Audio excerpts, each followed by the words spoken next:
Apa? Yang tuan-tuan ni kerja sampai 12 malam. Mata tak tidur.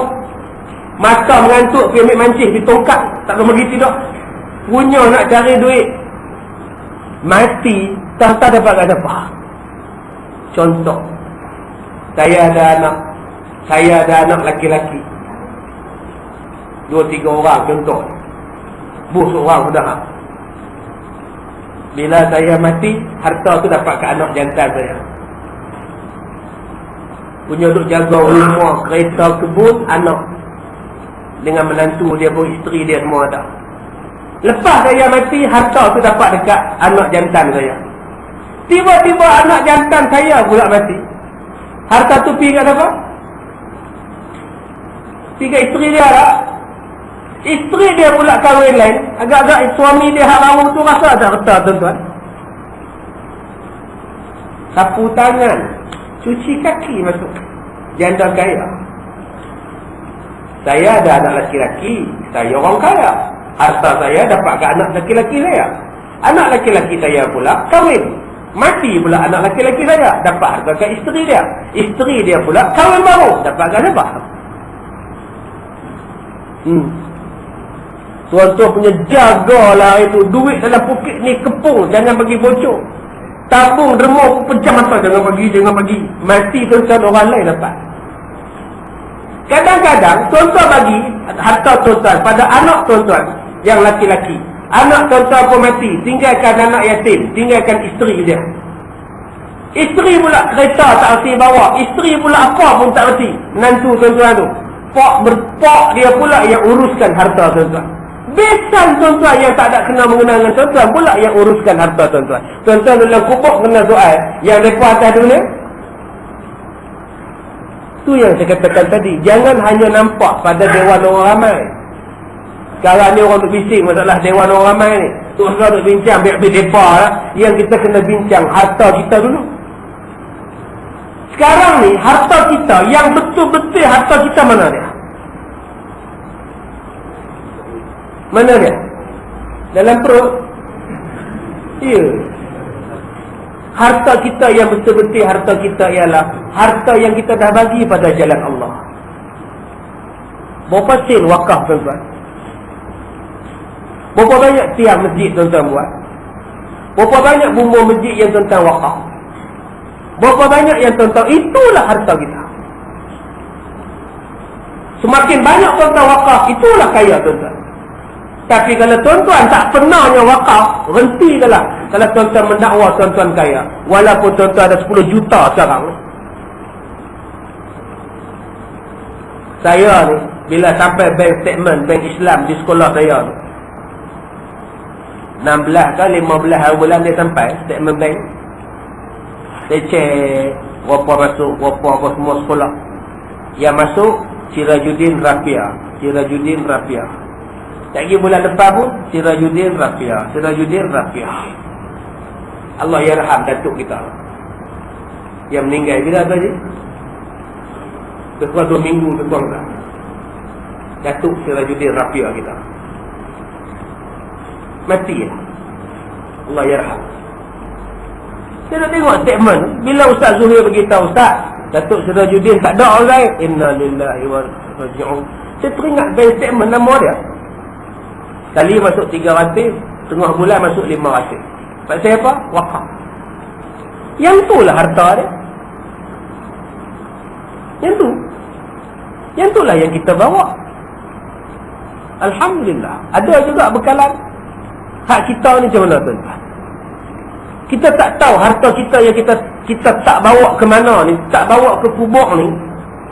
Orang lain yang uruskan harta benda kita. Kadang-kadang orang lain yang tak pernah cari duit, yang tak pernah tolong kita, yang merasa nikmat kereta, yang merasa nikmat rumah kita. Isteri kita ni punya duk jaga barang mat, duk rendam dalam MBA setiap hari nak pergi berkilat. Mati isteri tu, suami dia menikah lain, barang mat dia dapatkan apa? Isteri baru pula 19 tahun. Abang, nak? Ambil lah. Oh, okey. Abang nak pakai. Sudah. Yang isteri dulu hak mati ni punya tak pakai lah. Mak sayang lah takut jatuh batu. Usaha tak pakai. Bila dia mati, anak perempuan dia pun mati, suami dia dapat tu dia beramal. Mak pak tak ada dapat kat dia. Suami menikah baru. Abang cantik ni abang. Nak abang ambil lah. Untuk ayang tak apa. Pak pakai. Sebab tu akak pakai siap akak senang. Bagi puas-puas pakai. Duduk di rumah pakai. Beratnya. Pakai lah tuan. Lantuk lah berat tak berat pun. Janji pakai. Puas hati tuan. Baik yang terakhir. Saya nak balik lah. 5 hari saya jalan tuan-tuan. 6 hari lah. Isnin, Selasa, Rabu, Khamis, Jumaat, Sabtu. 6 hari saya jalan. Rekod tuan-tuan. Sebab tu ada tablet main rumah saya. Ini Ustaz, kalau boleh sekali-sekala kita keluar insyaAllah. Kita keluar insyaAllah. Saya kata tak payahlah bang. Saya keluar every day. Every night saya keluar. Every day lagi saya kata. Tak payahlah. Kita keluar 3 hari insyaAllah. Kita ada azam insyaAllah. Kita keluar. Tak payahlah. Saya tanya dekat dia, abang orang mana? Saya orang botol. Itu kenapa insyaAllah insyaAllah berapa? Cakap elok tak boleh. Saya ni keluar tiap-tiap hari saya kata. Tiap-tiap malam saya keluar. Saya dakwah ribu-ribu orang, bukan puluh-puluh orang. Tak payahlah dia ajak orang lain. Saya dakwah. Ni pun saya pun tablet juga.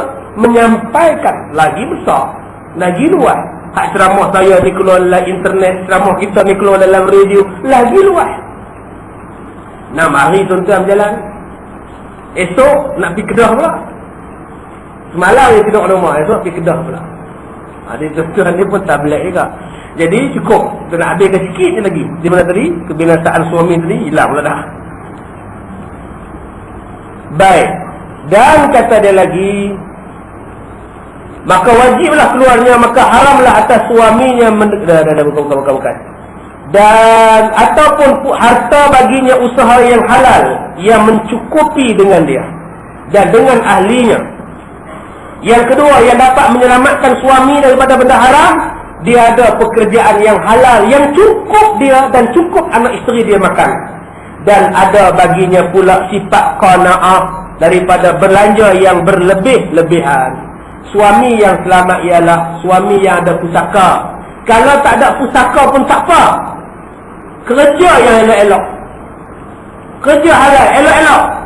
Dan sifat yang ketiga dia sebut, ada sifat qanaah. Apa dia qanaah? Berpada-pada dengan apa yang ada. Cukuplah. Alhamdulillah. Syukur pada Allah. Suami macam ni insya-Allah selamat. Bang, beli TV yang nipis tu bang. Tak payahlah puas. Bukannya kita lama pun tengok TV. Puas kerja, pergi pukul 6.30. Abang 6.30 juga, balik 6.30 petang. Kemudian kita pergi masjid sampai rumah pukul 9.30 malam. Bila nak tengok TV-nya? Cukuplah TV tu. Dah lah. Tapi kecil sangat lah bang. 14 inci tak nampak. Apa susah? Ambilkan kanta. Jadi betul lah TV tu. Yelah bang. Assalamualaikum, tidur. Kan ada iklan sekarang. Itik dekat. Iklan itik. Phone, dia bubuh speaker pun semua juga. Sekarang dia bukan kanta pula. Jadi besar. Itulah dia panggil qanaah. TV tu elok lagi tak? Elok. Ada hutang tak? Tak ada. Halal tak gambar? Halal lah bang. Cantik, clear, sharp lah bang. Oh, kalau gitu okey. Okey lah. Tak ada apa masalah. Itulah nama dia qanaah. Kalau ayang beli TV besar boleh. Kalau ayang nak TV besar pun boleh. Besar meja ni pun boleh ayang. Tapi hutang 8,000 sebulan, 800 mana kita nak bayar? Biarlah ayang. Cukuplah macam itu. Tak adalah, tak puas lah. Tak apa. Ayah tengok ke abang. InsyaAllah puas. Baik tuan-tuan, cukuplah. Kita akan sambung lagi masalah suami bulan hadapan. Dia tak ada orang perempuan ni. Cerita ni buat suami. Jadi orang perempuan jangan takut. Yang takut ni mungkin suami je. Jadi tiada bulan depan mungkin orang lelaki-lelaki kurang. Dia cerita buat suami je kali ni. Baik, terima kasih banyak-banyak. Saya minta maaf jika terkasar bahasa. Kita jumpa lagi pada kuliah-kuliah yang akan datang insya-Allah. Bismillahirrahmanirrahim. Alhamdulillahi Rabbil Alamin. Wassalatu wassalamu ala ashrafil anbiya'i wal mursalin wa ala alihi wa sahbihi ajma'in. Allahumma inna naj'aluka fi nuhuri a'da'ina wa na'udzubika min shururihim. Allahumma baddid syamlahum wa farriq jam'ahum wa shattit kalimatahum wa zalzil aqdamahum wa sallit alaihim kalma min kilabik ya qahhar al-jabbar ya muntaqim. Allahumma ya munzil al-kitab wa ya mujri as-sahab wa ya hazim al-ahzab ihzimhum wansurna alaihim. Walhamdulillahi Rabbil Alamin. Wabillahi taufiq wal hidayah.